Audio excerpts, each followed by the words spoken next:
remember on SNL we would watch like a news blooper and go, we can't beat that. How the fuck do you beat that? After the break, we're going to interview Eric Weihenmayer, who climbed the highest mountain in the world, Mount Everest. But he's gay. He's blind. So we'll hear about that. The idea of sketch comedy normally brings to mind two or more people in a fictional scenario that is amusing, unexpected, or relatable. Sketch comedy has held a prominent space in the cultural mindset, from Monty Python to SNL, even until the early sketch comedy days of YouTube. However, this prominence has declined drastically in the digital age. Before the internet, sketch comedy blew people's minds because their scope of humor was limited to their own lives and whatever they could watch on TV.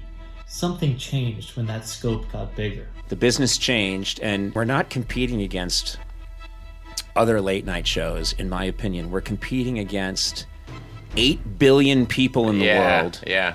And one of them's grandmother is going to slip on a turtle and go head first into a vat of caramel, and it's going to be the funniest thing you ever saw. This video will present a reimagination of what sketch comedy can look like and how sketch comedy can compete with the reality of our own world.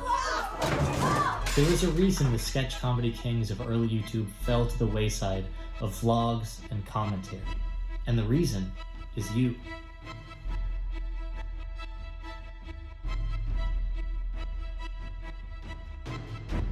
Classic sketch comedy requires the spectator to buy into a fake scenario, as well as transition away from their world into the fictional world of a sketch. This is not happening in their world, like the news bloopers are, but instead a world they have to imagine. This scenario creates a layer of separation between the spectator and the sketch itself. After making sketch videos since the age of 10, something has recently reconstructed my conception of the possibilities of sketch comedy. This new understanding happened when I released my video titled I Am Lying to You. The video basically involved me staring directly into the camera and pointing out all the ways in which the viewer overlooked what was actually happening in the video, such as the fact that the hand the audience perceived as my hand was actually someone else's hand the entire time. When I released the video, I thought it would underperform. It's all one take, no grandiose plot, no high effort production, no real punchline.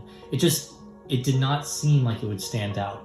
But the second I released this video, people responded differently. The people I addressed in the video wanted to let me know how they felt. After the video subsequently got 27,000 upvotes on our videos, 220,000 views on YouTube, and over 200,000 views on TikTok, I began thinking, why on earth was this video so effective? And I soon realized, instead of two characters in a fictional scenario, the players in this video were me and whoever was watching in real time. There is nothing to buy into.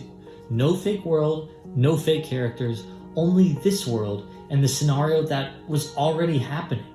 Ironically, this video about lying was very real.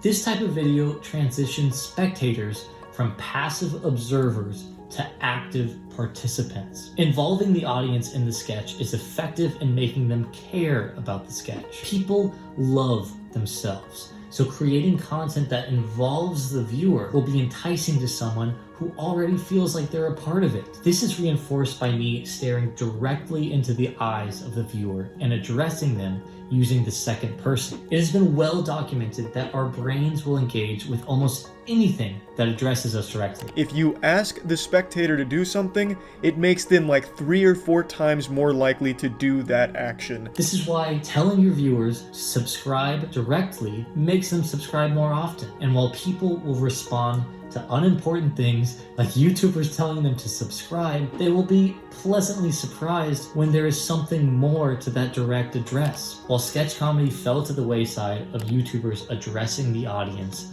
I believe the advantage that sketch still has is creating the scenario. Sketch comedy is about constructing an enticing and clever reality. As the creator, you get to set up the cards perfectly so they fall together in the right order, while other online personalities just say things for the sake of saying them, and funny bloopers and fails just happen by chance. This is why classic style sketches still go viral in our current climate. People like when something falls together perfectly and something happens that they weren't expecting, but a lot of the time they just don't want to buy into this fake world. So if you can create an interesting and clever scenario and involve the audience within that scenario, you can connect to an audience like never before. The reason this happens is because viewers conceptualize this type of sketch differently in their minds. When watching classic style sketch comedy, the most common negative comment is, "This was a waste of time."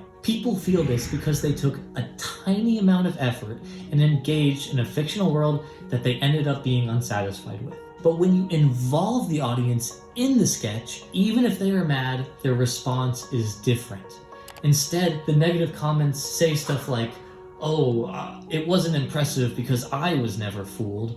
This is the difference. A fictional scenario doesn't involve the viewer, so they feel cheated when they don't like it. But addressing the audience makes their own psyche and understanding connected to the video itself. It is not a waste of time, but instead it is a reflection of themselves depending on how they respond. So you might be thinking, if it works this well, why on earth are you not doing this every time? And the answer is, because it is so unbelievably difficult to think of ideas like this. I have been trying to think of ideas like this for 6 months, and I have only semi-successfully done it 3 times. I am lying to you, this entire video is backwards, and this video could save your life. All these videos did extremely well compared to my other videos.